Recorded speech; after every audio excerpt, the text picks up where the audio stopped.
Assalamualaikum warahmatullahi wabarakatuh. Waalaikumsalam warahmatullahi wabarakatuh. Sampurasun.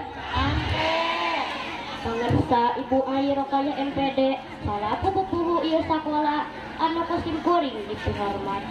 Bapak kali Ibu guru SDN Pasir Benteng 2 anu sami kusim kuring dipihormat. Hadirin nurawu di ieu tempat anu sami kusim kuring dipihormat. Sugrining puji sinarang syukur mugia kasanggakeun ka Allah ugar saning mantena urang dina acara kanaekan kelas sakantenan paturai tinong sareng urang kalih kelas 6. Salawat wa salam mugia tekandatna suara golontor langgeng ngageleng ka dundunan alam Kanjeng Nabi Muhammad sallallahu alaihi wasallam.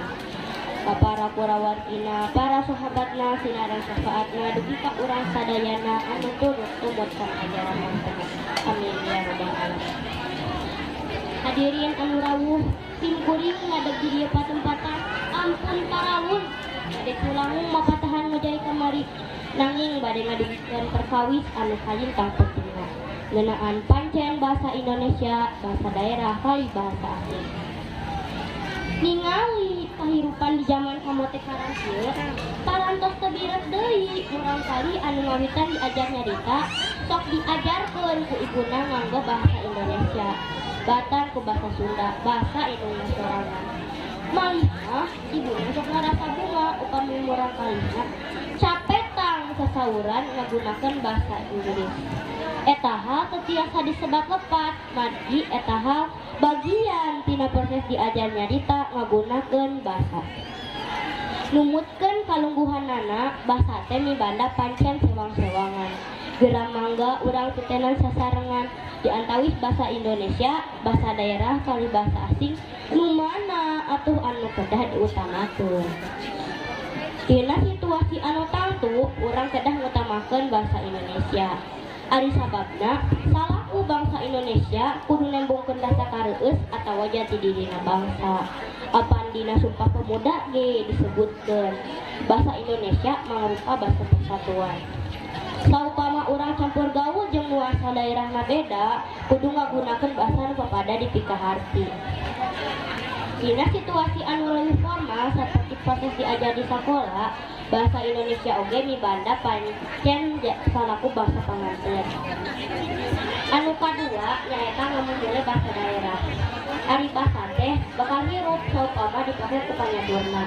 Ilang basana tangtu ilang oge bangsana. Tek saha deui anu gunung catur ngagunakeun bahasa daerah upama lain panyadurna sorangan. Tumali jeung kalungguhanana bahasa Sunda mibanda pancen jadi lamun kareueus daerah. Abang ia tidak daerah, kapakas gaul di lingkungan keluarga, pangrojong bahasa nasional, serta pangkasar kebudayaan nasional. Rek kumaha jadi lambang kareueus atawa identitas daerah, upama satu poena kana dipake-pake asal. Lamun para indung bapak Sunda teu nyarita ku bahasa Sunda ka barudakna, wande hirupna bahasa Sunda, nek kita garis peneratina. Kumadik itu simkuring ngahiat ka para masyarakat. Hayu urang sami-sami ngabiasa sendiri nyarita ku bahasa Sunda dingawitan hidungina sewa-sewangan. Namun begituna, pikeun yang harapan pamekaran dunia, urang oge kedah diajar bahasa asing. Gunakeun bahasa asing nuju sareng tempatna kali kabutuhanana. Anu manfaat di Kediri Turgalarea. Ulah ngarasa leuwih luhur make bahasa asing, batan di bahasa Sunda atau bahasa Indonesia. Kunyangkeunna bahasa asing dina diri, urang dina nyangking dewara teh leuwih hade sarta nambahan pangaweruh. Cekap sakitu nu kapihatur, bener desa ka Sorobot. Elena ngarasa bae, seueur basa anu nyobot jadi dina bahasa bae. Bobot sapanon sareng sapakan, hapunten anu kasuhun.